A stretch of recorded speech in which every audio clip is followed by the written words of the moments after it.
UPSC UPSC म्हणजे union public service commission, संघ लोकसेवा आयोग. नागरी प्रशासनाची जबाबदारी सांभाळण्यासाठी आवश्यक सक्षम उमेदवारांची निवड करणारी स्पर्धात्मक स्वरूपे म्हणजे भारतीय परराष्ट्र सेवा, भारतीय पोलीस सेवा यांसारख्या सेवांची दालने तरुणांसाठी खुली होऊ शकतात. प्रशासनातील सनदी सेवा पदांची निवड करण्यासाठी संघ लोकसेवा आयोगाद्वारे दरवर्षी स्पर्धात्मक परीक्षांचे आयोजन केले जाते. आयएएसची परीक्षा म्हणजे महत्त्वाकांक्षी आणि हुशार विद्यार्थ्यांना विविध कार्यक्षेत्राची दालने उघडणारे महाद्वार आहे. देशाच्या कारभाराच्या दृष्टीनं महत्त्वपूर्ण बनलेल्या प्रशासनात पात्र व गुणवत्ताधारक उमेदवारच भरती केले जावेत. त्यात कोणत्याही प्रकारची वशिलेबाजी अथवा अन्य गैरप्रकार होऊ नयेत यासाठी घटनाकर्त्यांनी राज्यघटनेत स्पष्ट तरतूद करून प्रशासकीय सेवा पदांच्या भरतीसाठी स्पर्धात्मक परीक्षांचे आयोजन करण्याची जबाबदारी यूपीएससी या घटनात्मक संस्थेकडे सोपवली गेली आहे. केंद्र पातळीवर संघ लोकसेवा आयोग आणि राज्य पातळीवर राज्य लोकसेवा आयोग प्रशासनातील सनदी सेवांच्या भरतीसाठी दरवर्षी स्पर्धा परीक्षांचे आयोजन करून त्यातील पात्र उमेदवारांची यादी शासनाला सादर करतात. प्रशासकीय पदांसाठी आवश्यक पात्रता निर्धारित करणे, उमेदवारांकडून अर्ज मागून लेखी आणि तोंडी परीक्षेद्वारे योग्य उमेदवारांची निवड करण्याची जबाबदारी या आयोगावर असते. ही निवड गुणवत्तेखेरीज अन्य कोणत्याही निकषाद्वारे होऊ नये. घराणेशाही, वशिलेबाजी व अपात्रतांच्या सेवा प्रवेशाला आळा बसावा हा हेतू या आयोगाच्या निर्मितीमागे आहे. प्रशासकीय अधिकारी पदांची कार्ये व जबाबदारी लक्षात घेऊन त्यांना पर्याप्त वेतन, सेवा सुविधा यांची तरतूद आहे. त्यांना भरीव प्रमाणात सत्ता प्रदान केली आहे. परिणामी प्रशासक एका बाजूला लोकप्रतिनिधींना कायदे व धोरणानिमित्त सल्ला देण्याचे तर दुसऱ्या बाजूला राज्यकर्त्यांनी केलेल्या कायदे धोरणांची अंमलबजावणी करण्याचे महत्त्वपूर्ण कार्य पार पाडतात. भारतीय नागरी सेवेचे 2 भाग आहेत. पहिला अखिल भारतीय सेवा, त्या 3 आहेत. त्यात भारतीय प्रशासकीय सेवा आयएएस, भारतीय पोलीस सेवा आयपीएस, भारतीय वनसेवा आयएफओएस यांचा समावेश होतो. यातील वनसेवेची परीक्षा केंद्रीय लोकसेवा आयोग स्वतंत्रपणे घेतो, तर उरलेल्या 2 सेवांसाठी सामायिक परीक्षा घेतली जाते. नागरी सेवांचा दुसरा भाग म्हणजे केंद्रीय सेवा. यात गट अ आणि गट ब यात विभागलेल्या सेवा येतात. उदाहरणार्थ राजस्व सेवा, पोस्टल सेवा, माहिती सेवा, व्यापार सेवा इत्यादी. आयएएसची स्थापना 1947 साली झाली. आयएएस ही सर्वोच्च सेवा मानली जाते. दरवर्षी किती जागा आयएएसला उपलब्ध असतील हे निश्चित नसले तरी साधारणपणे 150 जागा असतात. अंतिम निकालानंतर प्रत्येकाच्या वर्गानुसार त्या वर्गातील टॉपरना आयएएसचे पद प्राप्त होते. या सेवासाठी निवड झालेल्यांचे प्रशिक्षण लाल बहादूर शास्त्री राष्ट्रीय प्रशासकीय अकॅडमीत होते. आयएएसच्या जबाबदाऱ्या. क्षेत्रीय स्तरावर आयएएस अधिकारी हा कायदा सुव्यवस्थेची स्थिती, सामान्य प्रशासन आणि विकासात्मक कार्यावर देखरेख करीत असतो. कायदा व सुव्यवस्थेच्या बाबतीत अगदी जिल्हा पोलीस अधीक्षक एसपी त्याच्या मार्गदर्शनाखाली काम करतो. नैसर्गिक आपत्तीचे व्यवस्थापन, सरकारच्या विविध योजनांची अंमलबजावणी, लोकसभा, विधानसभा, स्थानिक स्वराज्य संस्थांची निवडणुकांचे प्रशासन अशा बहुविध जबाबदाऱ्या त्यांच्यावर असतात. भारत सरकार अंतर्गत म्हणजेच विविध केंद्रीय मंत्रालयांतर्गत आयएएस अधिकारी हा विविध धोरणांच्या आखणीत आणि त्यांच्या अंमलबजावणी संदर्भात परिनिरीक्षणाचे काम करीत असतो. काही सार्वजनिक क्षेत्रातील उपक्रम आणि कंपन्यांमध्ये त्यांची प्रमुख पदावर नेमणूक होत असते. पूर्वी काही अधिकाऱ्यांनी असे काही उपक्रम तोट्यातून फायद्यात आणून दाखवले आहेत. अनेक आंतरराष्ट्रीय व्यासपीठांवर भारताचे प्रतिनिधित्वही त्यांच्याकडून केले जाते आणि विविध देशांबरोबर करार मदारांमध्ये त्यांचा सहभाग असतो. आयएएस नेमणुका. सहाय्यक जिल्हाधिकारी, मुख्य कार्यकारी अधिकारी सीईओ, महापालिका आयुक्त, जिल्हाधिकारी, विभाग संचालक, सार्वजनिक क्षेत्रातील कंपनींचे व्यवस्थापकीय संचालक, राज्य मंत्रालयात विभागाचे सचिव, राज्याचा मुख्य सचिव, केंद्र सरकार सचिव, भारत सरकारसाठी धोरणात्मक सल्लागार कॅबिनेट सचिव हे सर्वोच्च पद मिळू शकते. कॅबिनेट सचिव हा एकमेव व्यक्ती असतो जो मंत्री नसूनही कॅबिनेटच्या बैठकींना उपस्थित राहतो. साधारणपणे सर्वात जुन्या बॅचच्या सर्वात वरिष्ठ आयएएस अधिकाऱ्याला हे पद मिळते. कॅबिनेट सचिव पदापर्यंत पोहोचणे हे सर्व आयएएस अधिकाऱ्यांचे स्वप्न असते. व तो एक सन्मान देखील असतो. क्षेत्राची ओळख. प्रशासनामध्ये अधिकारपदाची जागा मिळवून देशाच्या सर्वांगीण विकासामध्ये प्रत्यक्ष आणि मूलभूत योगदान देण्याची संधी देणारी महत्त्वाची परीक्षा म्हणजे UPSCद्वारा अखिल भारतीय स्तरावर घेतली जाणारी नागरी सेवा परीक्षा होय. प्रचंड विस्तार असलेल्या आपल्या देशाचा प्रशासकीय कारभार सुलभपणे चालवणे हे अत्यंत आव्हानात्मक काम आहे. अनेकदा आपण सरकारबद्दल, शासकीय यंत्रणेच्या कारभाराबद्दल नाराजीचा सूर लावत असतो. आपल्याला जर व्यवस्थेमध्ये बदल अपेक्षित असतील तर बाहेरून टीका-टिप्पणी करण्यापेक्षा यंत्रणेत सहभागी होऊन यंत्रणेचा भाग बनून काम केले पाहिजे.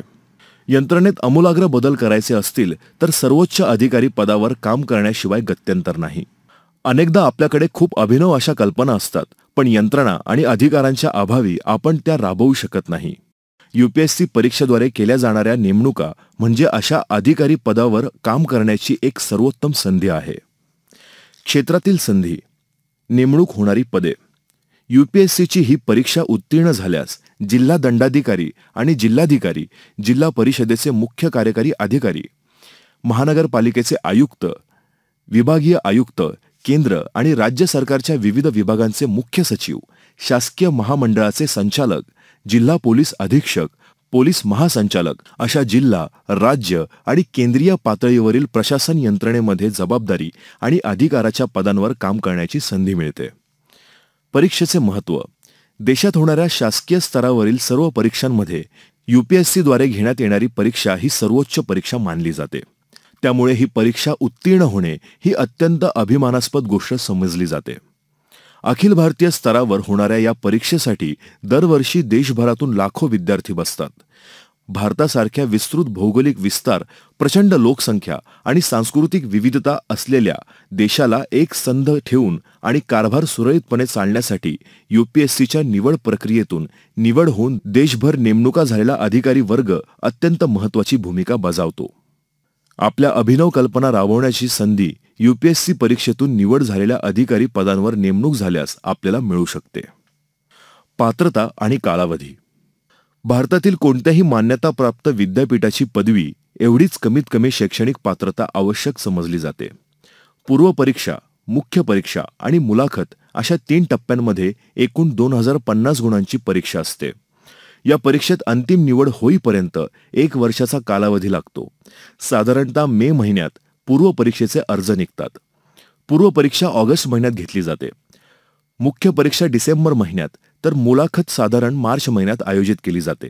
अंतिम निकाल मे महिन्यात जाहीर होतो. वयोमर्यादा किमान 21 वर्ष पूर्ण. खुला गट म्हणजेच ओपन 32 वर्ष, अटेम्प्ट 6. इतर मागासवर्गीय म्हणजेच OBC वयोमर्यादा 35 वर्षे, अटेम्प्ट 9. अनुसूचित जाती, अनुसूचित जमाती, SC ST वयोमर्यादा 37 वर्ष, अटेम्प्ट वयोमर्यादा असेपर्यंत. परीक्षेबाबत.